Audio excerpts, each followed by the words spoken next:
성경 보겠습니다. 사도행전 2장 22절입니다. 하나님의 말씀 신약성경 사도행전 2장 22절입니다. 제가 읽겠습니다.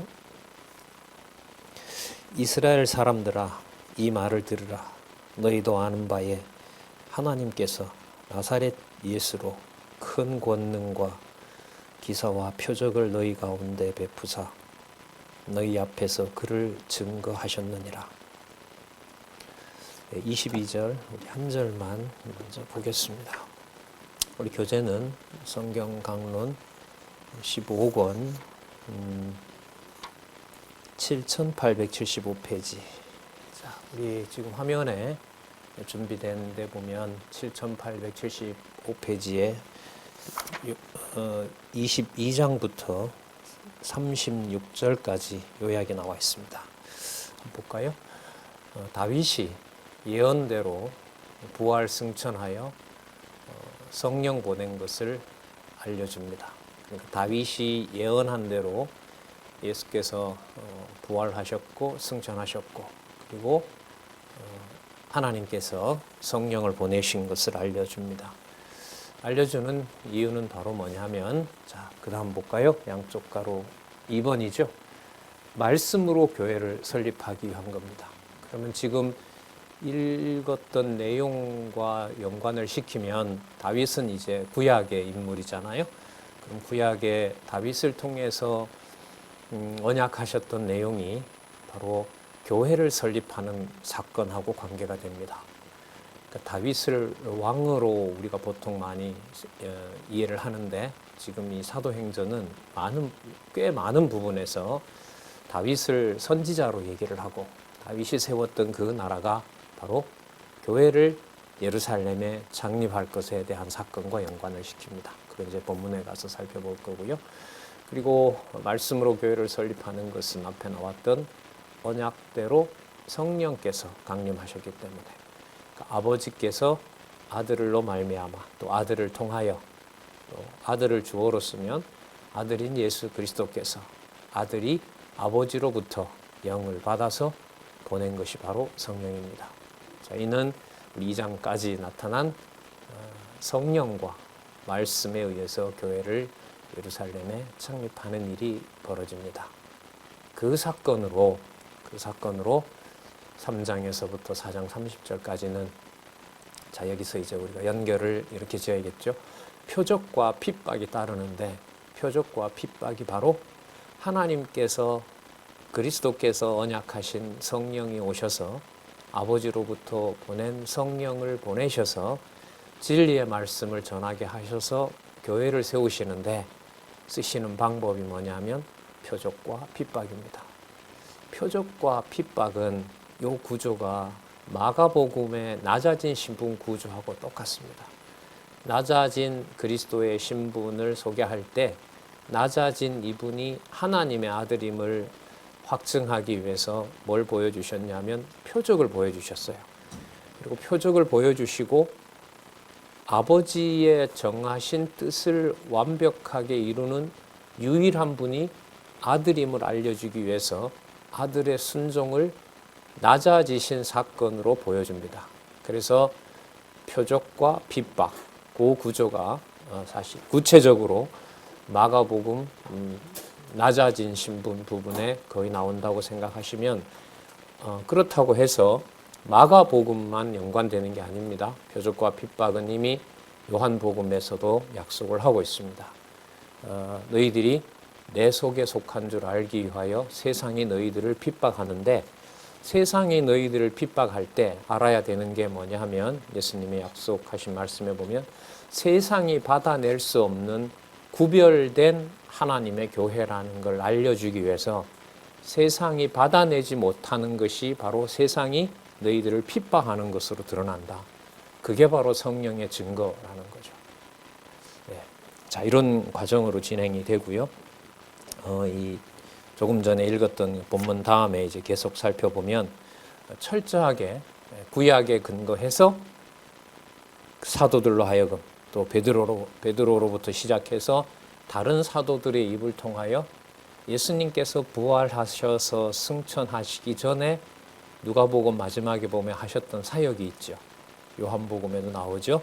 그 내용이 바로 마음을 열어 성경을 가르치신 거예요. 그러니까 성령께서 오셔서 하시는 일이 뭐냐면 사도들의 입을 통해서 성경을 풀어 가르치는 거예요. 그러니까 구약의 내용을 풀어 가르치는 거죠. 왜?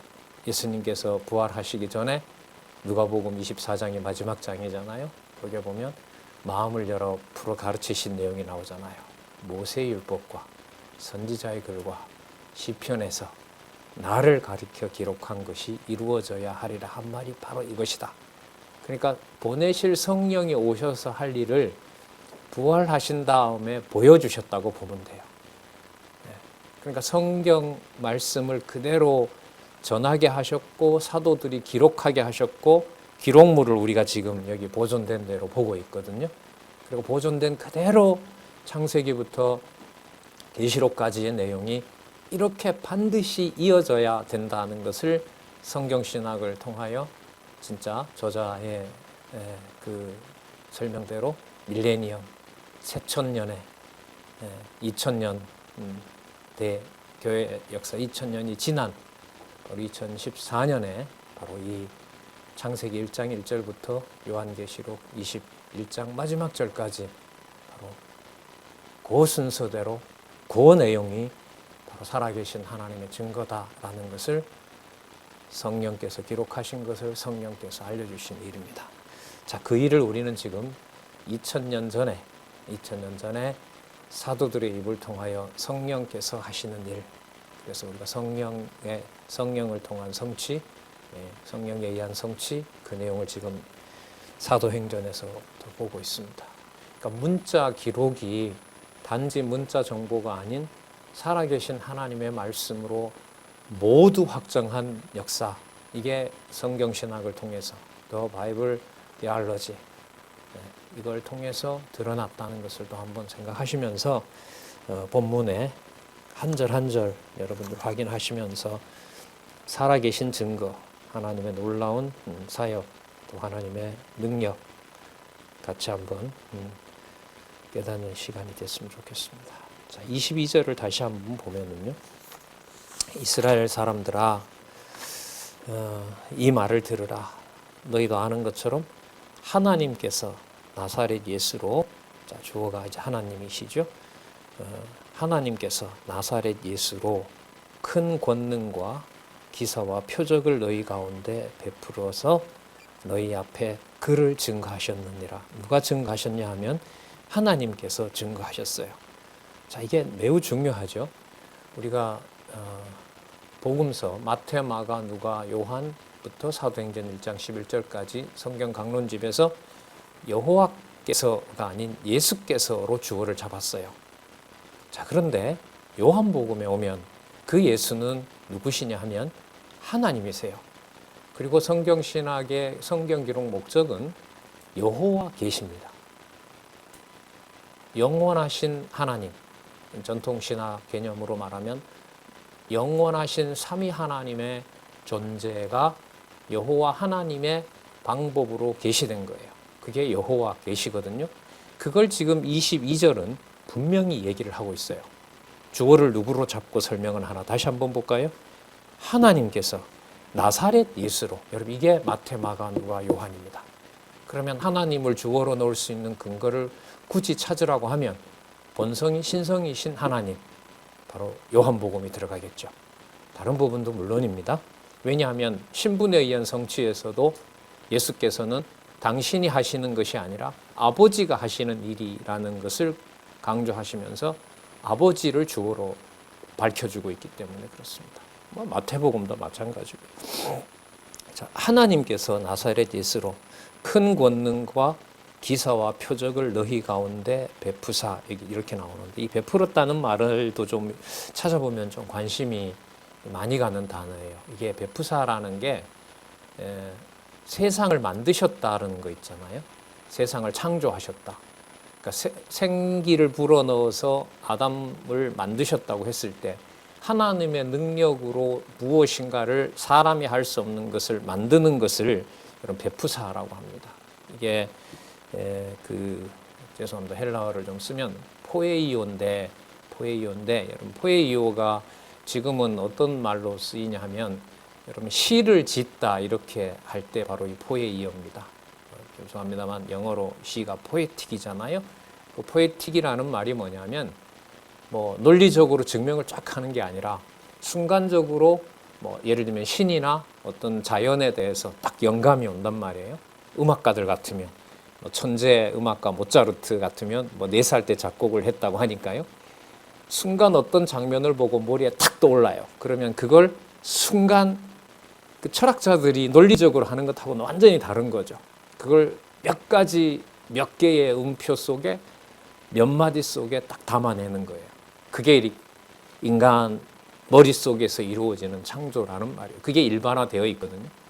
자, 그런데 지금 이 말을 우리가 하나님의 계시 사건으로 설명을 하면 베푸사라는 말은 하나님의 능력으로 하나님께서 보내신 성령께서 지금 사도들을 통하여 새로운 일을 하고 계신 거예요. 새로운 일을 창조하고 계신 거죠.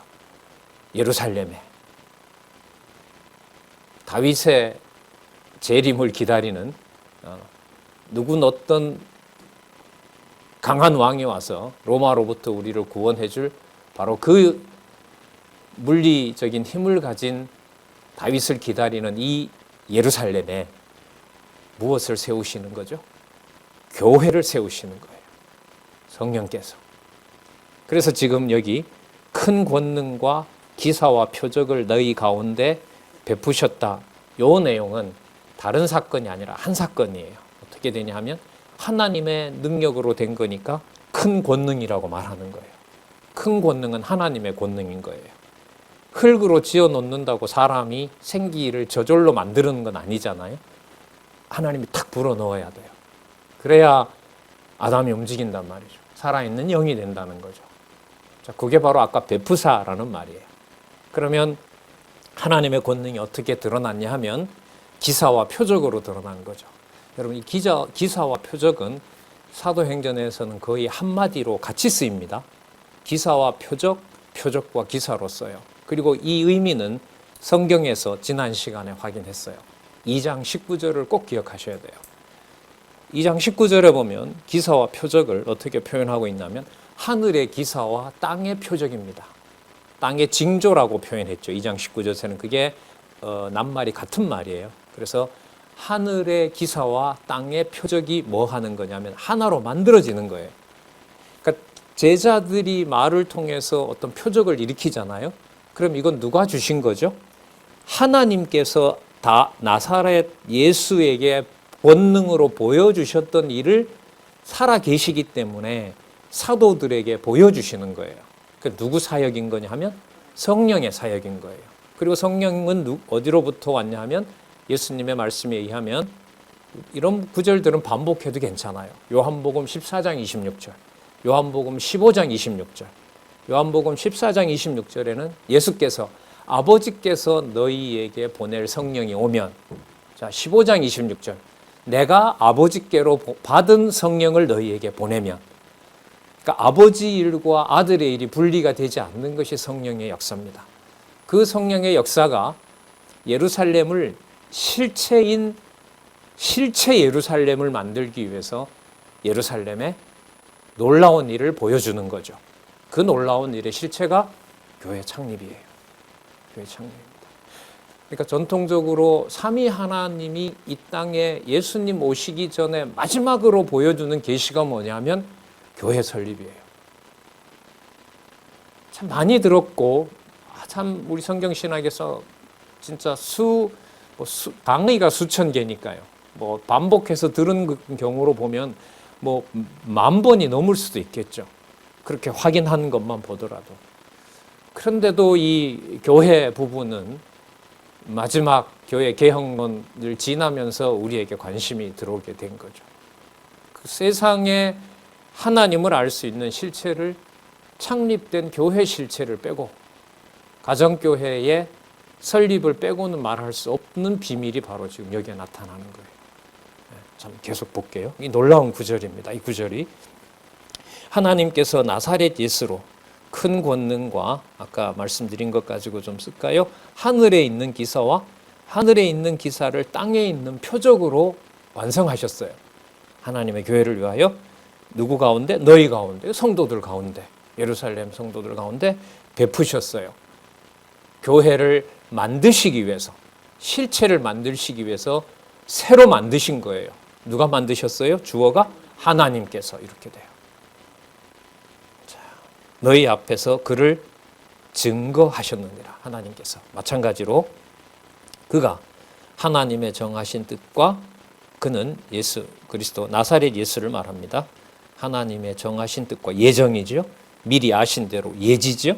예정, 예지 여기서 다 나오죠. 하나님이 정하신 대로 하나님이 아신 대로 내어준 바 되었거늘 너희가 과정입니다. 법 없는 자들의 손을 빌어 그러니까 율법 없는 자들의 손을 빌어 못 박아 죽였으나 자, 현상 객관적 사실을 설명합니다. 다시 22절 주어를 다시 확인합니다. 하나님께서 사망의 고통을 풀어 살리셨으니 이는 그가 사망에 매여 있을 수 없었습니다. 사망이 가두어 둘 수가 없다는 거죠. 자, 아까 그 베푸사라는 말의 반대말이라고 보시면 됩니다. 하나님께서 새로운 이 놀라운 일을 큰 일을 권능으로 하시는데 사망의 권세가 이걸 붙잡을 수가 없는 겁니다. 여러분 그런데 이것이 이 베드로의 이 대언으로 성령께서 하시는 이 대언 대신하는 그 말씀을 보면 구약에 다윗이 약속한 내용이 이루어진 겁니다. 그럼 누가 강론하는 방식하고 똑같아요? 예수님께서 강론하는 것하고 똑같죠. 구약의 내용을 들어서 당신이 그리스도임을 증거하고 자, 주어는 누구로 확인하는 거? 22절처럼 하나님께서 24절에 하나님께서 똑같죠. 그럼 교회는 분명해요. 교회는 현상적으로 뭐 한두 사람이 모이건 수십 명이 모이건 수백 명이 모이건 누가 하신 일이 바로 창세전에 정한 일이었다. 하나님께서 아까 미리 예정하신 대로 미리 아신 대로 하신 일입니다. 그래서 이 현장은 하나님 살아계신 겁니다. 어떻게 보면 심플하고 간단하죠. 어떻게 살아계십니까? 아, 그거요. 창세기에서부터 요한계시록에 기록한 대로 그대로 하나님의 창세전 비밀을 아시면 됩니다. 여러분 천국 가면 안다는 말은 이 맥락으로 보면은요. 요한계시록까지 말씀이 기록된 걸로 보면 그 말은 하나님을 모독하는 말입니다. 왜냐하면 성령께서 자신이 뭔가 지어내지 않아요. 예수께서 가르친 것을 생각나게 하시고요. 예수께서는 구약에 근거해서 자신이 온 모든 사건들을 요한복음의 마지막 부분에 나오죠. 다 기록하면 땅에 둘 것이 없을 정도로 꽉 차 있어요. 그 부분을 우리의 구원을 위해서 기록해 놓으신 요 분량으로 우리는 확인하고 있거든요. 그러니까 천국에서 이루어진 일을 다 보여줬고 천국은 그런 의미에서 찬양하는 곳이에요. 깨닫고 찬양하는 곳이에요. 근데 이게 맞잖아요. 말씀을 깨닫고 하나님 살아계신 것을 확인하고 하나님의 우리가 말하는 5대 속성, 전능하심에서부터 자비성까지 우리가 찬양을 하게 되는 게 우리 삶 아니에요? 하나님 주어로 놓는다는 말은 하나님 살아계셔요. 어떻게 살아계세요? 그 5가지 속성을 베푸시는 거죠. 보여주시는 거죠. 그렇기 때문에 현재의 어떤 부분에 대해서 자기가 이해가 되지 않는다는 말에서 천국 가봐야 안다는 말은 성경신학에서 받아들이기가 참 어려워요. 요한복음에 우리가 본 대로 그러면 하나님께서 천지에 쌓을 수 있는 만큼의 정보 중에서 잘못 골라낸 거죠, 성경은. 그런데 골라낸 내용이 골라서 기록하도록 하신 그 내용이 창세전에 하나님의 존재를 보여주고자 했던 그 부분만 기록해서 완성을 해놓으신 거예요. 그런데 가봐야 안다라는 말은 여기 있는 이 성경 권위에 대해서 확신을 갖지 않는다는 말이 돼요. 그래서 가봐야 한다는 말은 좀 재고를 깊이 하셔야 돼요. 그거는 제가 볼 때 사단이 유혹하는 용어예요. 성경신학 공부해봤자 모르는 건 모르는 거야. 이렇게 부정적으로 얘기를 하는 거죠. 깨닫게 해준 만큼 확신과 찬양보다가 욕망이 차지 않아서 어떤 지적인 부분이든 자기 삶이든 간에 그게 차지 않아서 사단이 성경에 대한 권위를 훼손시키는 전략이라고 보면 돼요. 자, 계속해서 보겠습니다. 그래서 지금 교회 창립을 통한 성취 내용의 사도행전에서는 로마 교회 경위까지 하나님 주어를 잡는 게 제일 중요하고요. 또 성경에 기록된 말씀을 어떻게 전달하는지, 매 순간마다 전달하는지를 확인하는 게 중요해요. 교회의 실체가 거기에 있으니까요. 자, 계속 볼게요. 서론이 좀 길어지는데 본문에 빨리 들어가서 좀 보겠습니다. 24절 25절 다윗이 저를 가리켜 나사렛 예수를 가리켜 내가 항상 내 앞에 계신 주를 배웠으며, 다윗이 항상 내가 내 앞에 계신 주 바로 그리스도 나사렛 예수죠. 배웠으며 나로 요동치 않게 하기 위하여 그가 내 우편에 계시도다. 놀라운 상황을 다윗에게 이미 보여주신 거죠. 다윗이 이걸 보고 찬양했다고 성령께서 깨닫게 하는 겁니다. 우리는요, 기록한 말씀을 통해서 영원한 차원까지 데려가는 거예요. 그 심령의 이 깊이를 나도 헤아릴 수가 없거든요. 그러니까 내가 나를 함부로 할 수도 없는 엄격함이 성경신학에 있어요. 왜? 주어가 누구니까? 하나님께서니까.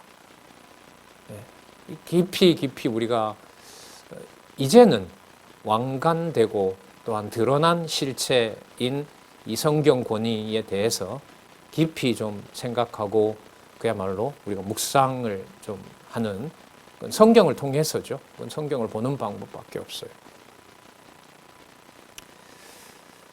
26절입니다. 이러므로 내 마음이 기뻐하였고 내 입술도 즐거워하며 육체는 희망에 거하리니, 그 죽어도 좋다는 거죠. 이는 내 영혼을 음부에 버리지 아니하며 주의 거룩한 자로 썩음을 당치 않게 하실 것이미로다. 부활에 대한 확신을 부활의 주인이신 나사렛 예수로, 나사렛에서 올 그 예수를 확신하고 다윗은 이미 찬양을 했다는 다윗의 카드를 꺼내는 거예요. 이 사도가. 자기네들이 말하는 다윗은 빨리 와서 이방 대적을 진멸한 것처럼 로마를 쫓아내주는 거거든요. 유대인들이 원하는 것은. 그리고 많은 질병을 고쳐주고 예루살렘, 샬롬이 머무는 곳이 예루살렘이라 그랬잖아요. 그래서 그런 예루살렘이 되도록 다윗이 고쳐주기를 원했던 거죠. 그런데 그 다윗은 너희들이 과정적으로 몰라서 죽였던 바로 그 나사렛 예수를 하나님께서 큰 권능과 하늘의 기사와 땅의 표적을 통하여 이 땅에 하나님의 능력을 보여준 바로 그리스도였다. 이 비밀을 알려주는 겁니다. 대단한 충격이었겠죠. 수천 년 동안 알아오던 다윗을 그리스도의 증거자로 생각을 확 바꿔놓는 거니까, 아까 우리 포에이오 베푸사, 진짜 새로운 영적 지식으로 바꿔놓은 거죠. 여러분, 이게 말씀입니다.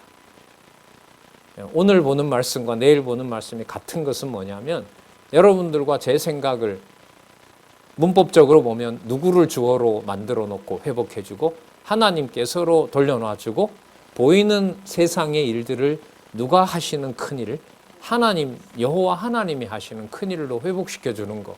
여러분, 이게 바로 교회의 생활입니다. 자, 볼게요. 28절 주께서 생명의 길로 내게 보이셨으니 주의 앞에서 나로 기쁨이 충만하게 하시리로다 하였으니, 28절은 나중에 번역이 되면 이게 그리스도로 번역을 해도 되지만 의미로 보면 이 여호와께서도 들어갑니다. 이런 건 앞으로 좀 아주 흥미로운 부분이에요.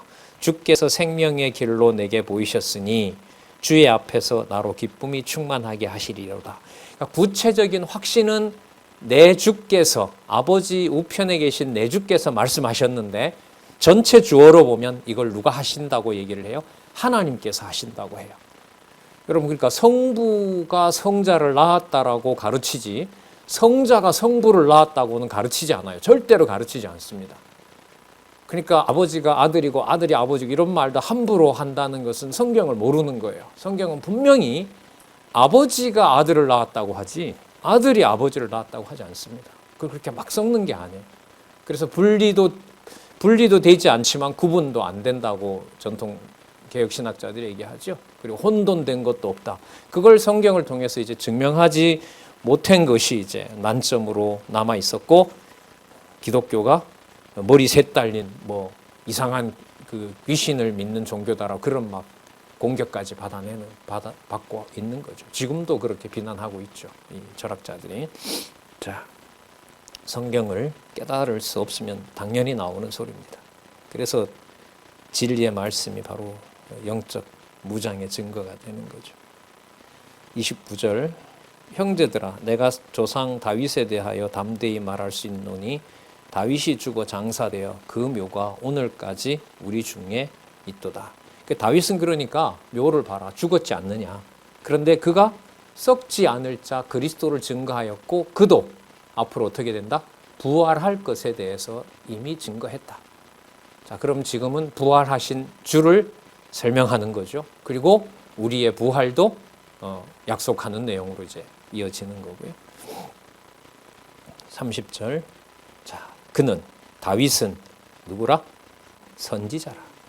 하나님이 이미 맹세하사, 자, 선지자인데 뭘 알려줬다는 거잖아요. 뭘 알려줬냐 하면 하나님이 이미 맹세하사 그 자손 중에서 한 사람을 그 위에 앉게 하리라 하심을 알고, 선지자로서 미리 알고, 자, 미리 보는 거로, 아까 미리 봤다 그랬죠? 계시를 통해서 보여준 거죠. 뭘 봤냐 하면 그리스도의 부활하심을 말하되. 여러분 시편에 보면 다시 산다, 소생시킨다, 대적으로부터 보호해준다. 그게 현상적으로 언약 자손들을 보호해 주셔야 됩니다. 왜냐하면 여호와는 언약대로 이루시기 때문에 그렇습니다. 그래서 시편을 우리가 신실성이라고 하는데, 그 내면의 실체는 바로 뭐냐면 하나님의 모든 자녀들을 부활시킬 부활의 주가 바로 누구이시다? 그리스도라는 것을 다윗이 증거했다는 거예요. 시편 전체를 뭘로 묶어버려요? 인간이 절대로 할 수 없고 하나님만 새 생명을 만들어낼 수 있는, 아까 베푸사예요. 이게 자꾸 나오는 거예요. 베푸사가 새롭게 만드는 하나님의 권능을 말하는 거거든요. 그러니까 그 다윗을 통해서 알려준 사건의 실체는 바로 뭐냐? 그림자 예루살렘이 아니라 실체 예루살렘 교회를 만들으실, 부활하신 권능으로 만드실 바로 하나님의 능력을 거기서 보여줬다. 부활이 실체다라는 걸 다윗 사건에서 소개하고 있는 거예요. 그러고 보면 이 안내를 받아서 시편 1편에서부터 150편까지를 보면 거기에는 이 부활에 관한 내용들이 꽉 차 있죠. 자, 참 성경이 한 구절 한 구절 설명이 이렇게 진행될 때 성경 전체를 보는 놀라운 이 뭐라 그럴까, 이 관점, 이거는 부족한데 이 해안을 열어줘요.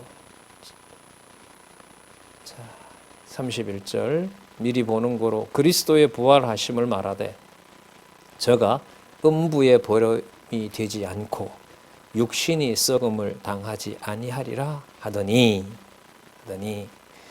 이 예수를, 자, 약속대로 이루어져야 되잖아요. 바로 이 예수를, 아까 22절에 나왔던 나사렛 예수를, 나사렛 예수 이러면 이 땅에 육의 몸을 가지고 온 예수를 말하는 거예요. 그리고 십자가에 분명히 그렇게 처참하게 죽은 예수를 말합니다. 자, 그걸 지금 강조해요. 그래서 나사렛 예수라는 말을 강조하지 않으면 적그리스도가 되는 거예요. 자, 이 예수를 누가? 하나님이 살리신지라. 그리고 그 일을 다윗이 약속했던 대로 이루어진 내용을 지금 우리도 그 내용을 지금 증언하고 있다. 자, 그런데 우리가 이렇게 증거하는 근거가 있는데 그게 33절에 소개를 합니다. 또 보세요. 말씀에 무엇을 강조하는지. 누가? 하나님이. 자, 아까 하나님이 계속 얘기하죠. 여기 한번 보시기 바랍니다. 하나님이 오른손으로 예수를 높이시매. 여러분, 예수께서 하나님을 오른손으로 높인 이런 말은 절대로 안 돼요. 안 됩니다.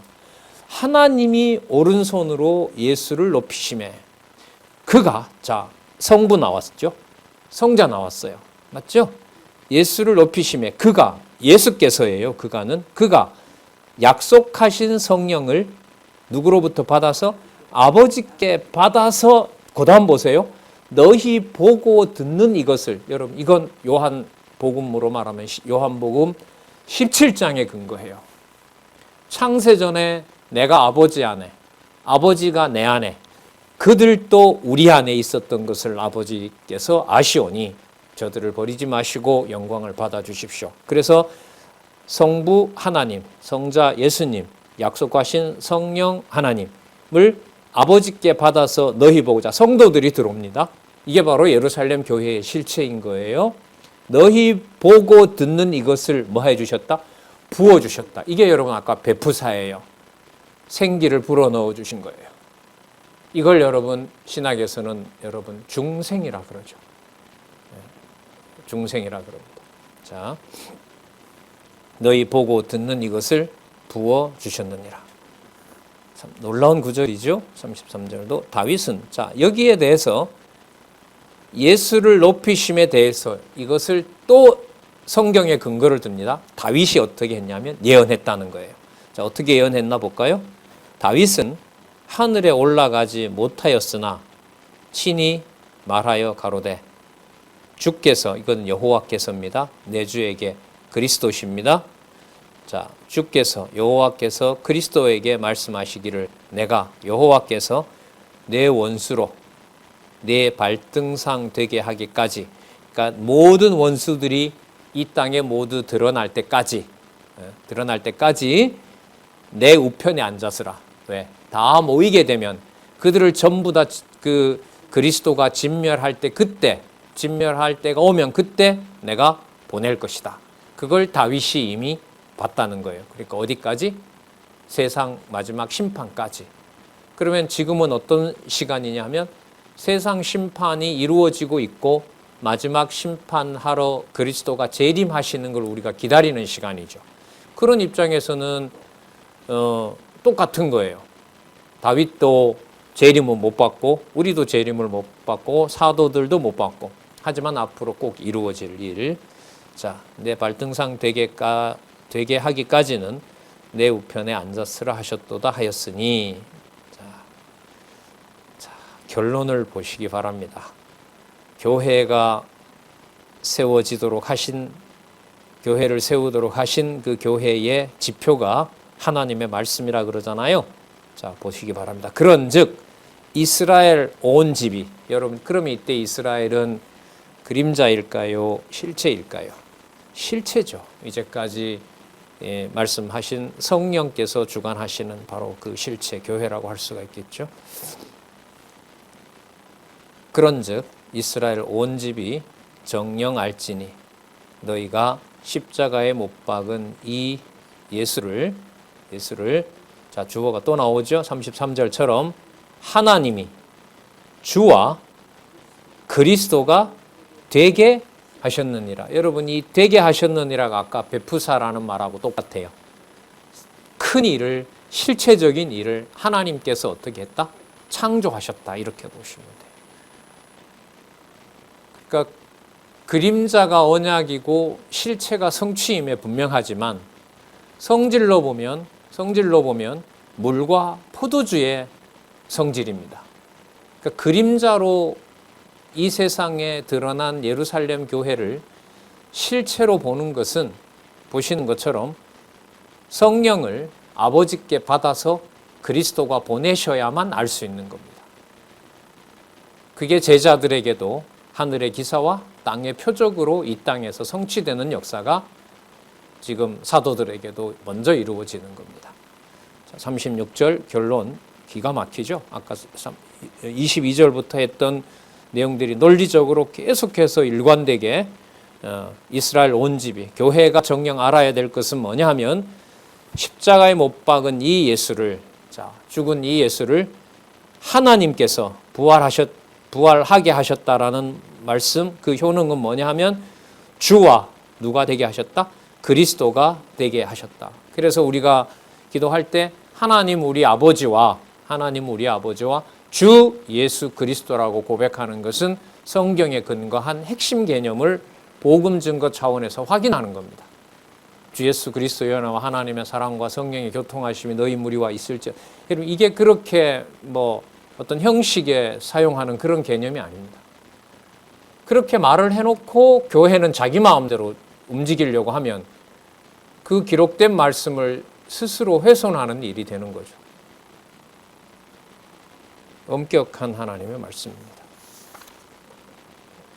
상당한 부분이 앞으로 이 로마 교회 경위까지 사도들의 입에서 전해야 될 말씀의 근거 다윗을 통해서 지금 이렇게 확증을 해주고 그게 성취되었다는 걸 확인해주고 교회가 이스라엘 온집 그러니까 택한 이스라엘 백성의 온집 하나님의 교회가 하나님을 주어로 예수 그리스도의 부활과 장차 오실 심판주까지 그걸 진리의 말씀대로 구약의 어느 부분을 보든지 바로 이 예수가 그리스도이심을 우리의 주 되심을 교회의 머리 되심을 증거하는 역사가 바로 교회의 실체라고 보시면 됩니다. 이걸 하나님의 능력으로 그렇게 세우신다는 것이 교회 창립의 비밀입니다. 우리가 인간적으로는 가정교회 역사에서 돌아보고 반성을 한다건 어떻게 보면 현상적으로 우리가 주어가 되는 거잖아요. 하지만 이면으로 들어가면 하나님께서 그 교회의 비밀의 깊이를 몰라서 그리스도를 죽인 엄청난 범죄를 한 자들을 회개시키는 것과 같이 하나님께서 그 비밀을 깨닫게 하시는 것 과정이라고 저는 생각을 해요. 그게 무슨 인간적인 어떤 자책과 단지 반성을 일으키는 그런 사건만은 아니라고 봅니다. 자, 37절부터 47절까지 사도들을 통해 구원받는 자들로 자 이제 나오네요. 교회를 이루게 역사합니다. 자, 교회를 이루게. 자, 교회에 대한 힌트는 앞부분에 많이 나왔습니다. 주어는 분명히 누구였다? 하나님이었다는 거. 자, 저희가 이 말을 듣고 마음에 찔려 베드로와 다른 사도들에게 물어 가로되 형제들아 우리가 어찌할꼬 하거늘 베드로가 가로되 너희가 회개하여 돌이키는 거죠. 그림자에서 실체로 돌아오는 겁니다. 자, 그 내용은 각각 예수 그리스도의 이름으로 세례를 받고 죄 사함을 얻으리라. 여러분 이건 누가복음 24장 47절에 보면 승천하시기 전에 약속하신 거고요. 사도행전 1장 시작할 때도 1장 4절인가요? 거기에 보면 약속하신 내용이고 자, 물과 성령으로 세례를 받는다는 약속을 해주셨죠. 자, 그리하면 보다가 그래서 성령을 선물로 받으리라. 39절 이 약속은 너희와 너희 자녀와 모든 먼데 사람 자 성도를 정의하죠. 주 우리 하나님이 얼마든지 부르시는 자들에게 하신 것이라. 그러니까 예루살렘에서부터 땅끝까지 하나님을 아버지라 부르고 또 예수를 주로 부르는 모든 자들에게 약속하신 것이다. 40절에 그렇게 하면서 내용은 얘기를 하진 않지만 간단하게 이렇게 기록을 합니다. 여러 말로 확증하여 권하여 가로되 이게 뭘까요? 성경 강론이에요. 다른 얘기 했겠어요? 아까 누구 얘기했었죠? 다윗 얘기했잖아요. 그러면 구약의 모든 다른 내용들을 들어서 확증해 주는 게 뭐냐 하면 물세례와 성령 세례가 바로 택한 이스라엘 백성들, 영적 이스라엘 백성들이 하나님의 통치와 그리스도의 지체가 되는 사건이라는 사실을 여러 말로, 여러 가지 말로 구약에 근거한 대로 확증해 주는 거죠. 베드로가 다른 자기 주장을 한 건 아니니까요. 여러 말로 확증하여 권하여 가로되 너희가 이 패역한 구부러진 이런 거죠. 그러니까 회개라는 게 바로 굳어있던 것들을 바른 길로 안내하는 겁니다. 세례를 받음에 이날에 제자의 수가 3,000이나 더하더라. 놀라운 일이 벌어진 거죠. 400년 동안 종살이 하면서 그렇게 바로가 압박을 해도 60만 대군을 만들어 놓은 역사로 보시면 됩니다. 누가 하신 일이죠? 자손 언약 성취 섭리를 하나님께서. 지금도 마찬가지입니다. 이 일을 지금 3천이나 더하게 합니다. 흥미로운 사실은 이 3천이나 나중에 5천까지 가잖아요. 소개합니다. 이들이 바로 나중에 사도 바울을 죽이려고 하는 바로 개종한 자들 중에서 악한 일을 하는 자로 예루살렘 교회를 버리는 일과 관련된 자들이 바로 이 사건하고 관계가 됩니다. 참 무섭죠, 사실. 이 예루살렘만 독차지했다면 사마리아도, 온 유대도 사마리아도 로마에도 복음은 전해질 수가 없습니다. 이걸 전해주기 위한 하나님의 섭리 방법이 예루살렘이 버리도록 하는 거죠. 저희가 사도의 가르침을 받아 서로 교제하며 떡을 떼며 기도하기를 전혀 힘쓰니라. 굳게 계속한다, 이런 뜻이죠. 사도의 가르침을 받아서 제일 먼저 일어난 일이 바로 뭐냐면 서로 교제합니다. 코이노니아, 요즘 많이 말씀드렸죠. 코이노니아. 코이노니아 속에 여러분 뭐가 들어가냐면 떡을 떼는 게 들어가요. 서로 나눠 먹는 거죠. 이른바 연보를 통해서 핍절한 자가 없도록 함께 교제하는 것입니다. 그리고 그러면서 뭘 하느냐?